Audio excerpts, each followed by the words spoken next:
அனைவருக்கும் வணக்கம். மதாபிதா குரு தெய்வ ஆசிகளுடன் எம்பெருமான் ஸ்ரீ உச்சிஷ்ட மகா கணபதி அனைவருக்கும் நீண்ட ஆயுளையும் நிறைந்த செல்வத்தையும் உயர்ந்த புகழையும் மெய்ஞானத்தையும் பேர் அறிவையும் பிரபஞ்ச ஞானத்தையும் பெருமையுடன் வழங்கட்டும். அனைவருக்கும் எனது மானசீகமான வாழ்த்துக்கள், மானசீகமான ஆசைகள். அனைவரையும் ஜி கஸ்டோ அன்புடன் வரவேற்கிறது. நம்ம இன்னைக்கு பார்க்க போற பதிவு ஒரு ராகு எதுகளை பத்தின ஒரு குறிப்பு. அதுல ராகு 3ல் இருக்கும்போது அப்படிங்கிற விஷயத்தான் பார்க்க போறோம்.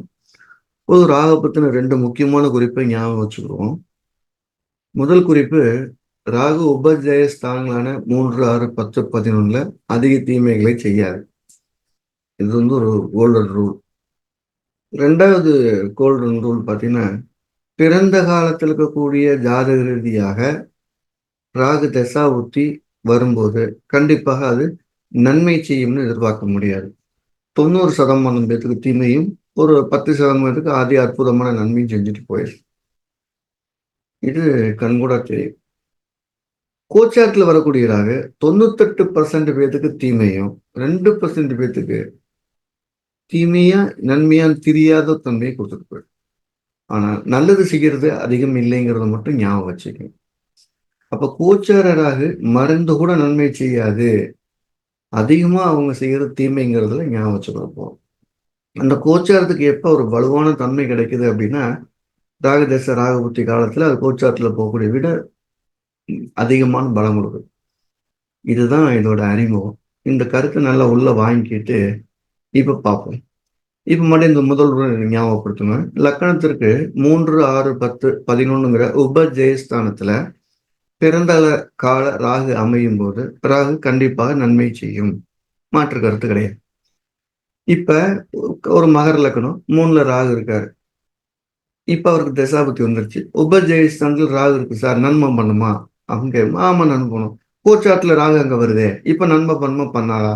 முதல் விதிக்கு 2வது விதி கான்ட்ரவர்சினா கண்டிப்பாக இந்த கோச்சாராக தீமை தர காத்திருக்கும். அவருக்கு 2 மடங்கு நன்மை கிடைக்க வேண்டிய இடத்துல 1.5 மடங்கு நன்மையை குறைக்கலாம், இல்ல அரை மடங்கு தீமையை கொடுக்கலாம். ஒரு குற்றம் அந்த சமயத்தில் பண்ணாருன்னா அந்த குற்றத்திலிருந்து காப்பாற்றுற வேலை செஞ்சு யோகத்தை தடுக்கலாம். இதுதான் அதோட முக்கியமான விதி. அப்ப கூட நம்ம பாருங்க, கோச்சாரத்துக்கு தான் அந்த இடத்துல தற்காலிகம்ங்கிற வார்த்தை ஞாபகம் வச்சுங்க. தற்காலிகமாக அவர் விடுதலை பண்ணுது, அவ்வளவுதான். இதை அவங்க சொல்றதுக்கு முன்னால ஒரு அண்ணன் தம்பி பிரச்சனை ஒரு இடத்துல, அதுல 2 பேரும் பேச்சுவார்த்தை வரும்போது 2 பேருக்கு இடையில ஒரு வாய்க்கால் தகராறு. அதுல தம்பி அண்ணனை அடிச்சு போடுறாரு. அதுல அண்ணனுடைய காது அந்து போகுது. இது கொலை முயற்சி கேஸ், தம்பி ஜெயிலுக்கு பிடிச்சிட்டு போகணும். இப்ப அந்த 3ஆம் இடத்துல கூடிய அவருக்கு மகர லக்னம் 3ல ராகு இருக்கு. கோச்சாரத்துல ராகு அங்க வந்துருக்கு.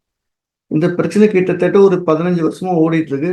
பிறந்த கால ராகு 18 டிகிரியில் இருக்கிற அன்னைக்கு கோச்சார ராகு அங்க வந்த அன்னைக்கு இந்த சண்டை நடக்குது. அப்ப பாருங்க, அந்த கோச்சாரத்துக்காக அந்த பிறந்த கால ராகு காத்துட்டு அவருக்கு நடக்குது. ராகு தசை ராகு புத்தி இப்பதான் ஸ்டார்ட் ஆயிருக்கு. அப்ப தசா புத்தி வந்து கோச்சாரம் சம்மதிக்கும் போது அந்த வேலையை செஞ்சிச்சு. 3ஆம் இடம்ங்கிற காதுங்கிற ஒரு புது தொந்தரவு வந்துச்சு. அவர் அந்த அந்த டிகிரி தொடும்போது சண்டையில காதுல பிரச்சனை வந்துடுது, அடிதிரியாயுது. அவர் தலைமுறை வேறாரு. அந்த டிகிரியை விட்டு கீழே ஒரு டிகிரி கோச்சாட்டில் இறங்கின பிறகு முன்னாடி ஆளை விட்டு அண்ணனை தூது விட்டு சமாதானப்படுத்தி சொத்தெல்லாம் விட்டு கொடுத்துன்னு சொல்லி எந்த சொத்துக்காக சண்டை போட்டாங்களோ அந்த சொத்தை அண்ணனுக்கே விட்டு கொடுத்துட்டாரு. பாருங்க, இப்ப இந்த கோச்சார் ராகு தீமையும் செஞ்சிருச்சு. தசாபத்தில் வரக்கூடிய அந்த ராகு அவர் ஜெயிலுக்கு போக விடாம காப்பாத்திருச்சு. அதுக்காக சொத்தை இழக்க வச்சிருச்சு. அவருக்கு நடந்த அந்த அடிதடி சொத்து இழப்பு எல்லாம் கோச்சார் ராகு செஞ்சது. தசாபுத்தி ராகு இருந்துச்சுன்னா அவர் கொண்டு ஜெயிலில் போடாம காயப்படுத்தாம 2 பேரும் காலப்புறம் கோர்ட்டுக்கு போகாம ஒரு பஞ்சாயத்தின் மூலியமாக நீ இந்த இதுக்கு போகாத அதுக்கு போகாதுன்னு பேசி இவர் அந்த இடத்துல விடுவிச்சிருச்சு. அப்ப அவங்களுக்குள்ள நடந்த பிரச்சனை சப்போஸ் இப்ப தீரலைன்னா கூட காலம்புற சண்டை இருக்கும், ஆனா சொத்து இருந்திருக்கும். இப்ப சொத்தை விட்டு கொடுத்துட்டு சண்டையிலிருந்து விலகிட்டாங்க. இப்ப 2 பேரும் பேச்சுவார்த்தை இல்லை, இருந்தாலும் வழக்கோ எதுவுமோ இல்லாம அந்த குடும்ப வாழ்க்கை சம்பாதிச்சிருக்கு. அவர் வழக்குக்கு போயிருந்தாருன்னா அவருடைய அரசு பதவி, அரசு வேலை இதெல்லாமே பெருசா பாதிக்கப்பட்டிருக்கும். ஆனா இங்க இருந்து என்ன சொல்றேன்னா, தசாபுத்தி அப்படின்னு ஒண்ணு வரும்போது அது தனது பலத்தை எது திசை நடத்தும் கிரகமோ இல்லை எது புத்தி நடத்தும் கிரகமோ அது தனது பலத்தை கோச்சார கிரகத்துக்கு வலுவா கொடுக்குது. அந்த கோச்சார கிரகம் தற்காலிக பலனை காமிச்சு கொடுத்துட்டு போயிடுறாங்க. தசாபுத்தி நிரந்தரமா ஒரு வேலை செய்யுது. அப்ப இந்த இடத்துல அவர் கோச்சாராக அண்ணன் கூட சண்டை போட வைக்குது, அடியில் காயம்பட வைக்குது, குற்றம் நடத்த வைக்குது. தசாபுத்தி அதுக்கான இழப்பீடை வாங்கிட்டு அவர் அடுத்த கட்டத்துக்கு போக வைக்குது. இந்த ராகு அவருக்கு 3ஆம் இடத்துல இல்லாம, இல்ல உபஜயஸ்தானம் சொல்லக்கூடிய 3, 6, 10, 11 வேற எங்க இருந்திருந்தாலும் அவரு ஜெயிலுக்கு போயிருப்பார்.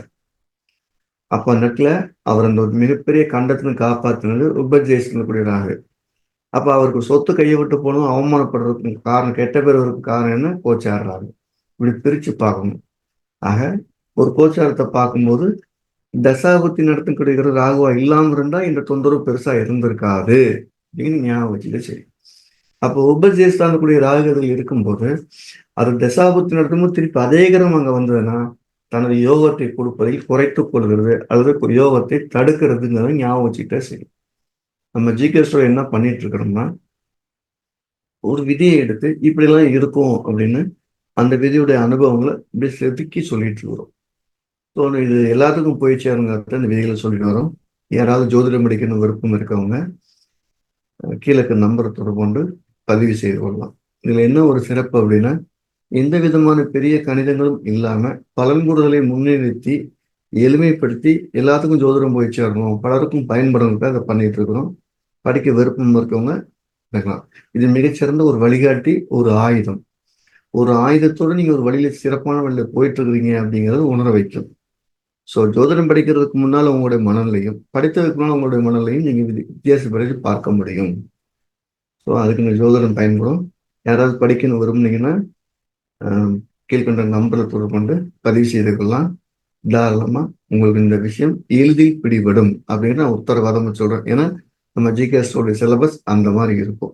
இந்த வகுப்பு ஜூலை 28ஆம் தேதி ஞாயிற்றுக்கிழமை ஆன்லைன் வகுப்பா நடக்க காத்திருக்குது. யார் படிக்கிறதுனாலும் ஈஸியா படிங்க. சிறப்பு வகுப்பாக நம்ம அஷ்டமங்கல பிரச்சனை வகுப்பு திருப்பூர்ல நேரடி வகுப்பா நடத்த போறேன். நான் தான் நடத்த போறேன். நீங்க அடிப்படையிலையும் நான் கூட இருந்து நடத்துவேன். இந்த உங்க சிறப்பு வகுப்புலையும் முழுக்க முழுக்க நானே நடத்துவேன். இந்த ஜூலை மாதம் 19ஆம் தேதி 20, 21 நடக்க காத்திருக்குது. யாராவது படிக்கணும் விருப்பம் இருக்கா? இந்த 2 வகுப்புமே கீழே நம்பர் தொடர்பு பதிவு செய்து கொள்ளலாம். மீண்டும் அடுத்த பதிவில் சந்திப்போம். அனைவருக்கும் எல்லாம் வல்ல எம்பெருமான் ஸ்ரீ உச்சிஷ்ட மகாகணபதி ஆசீர்வதிக்கட்டும். வாழ்த்துக்கள்.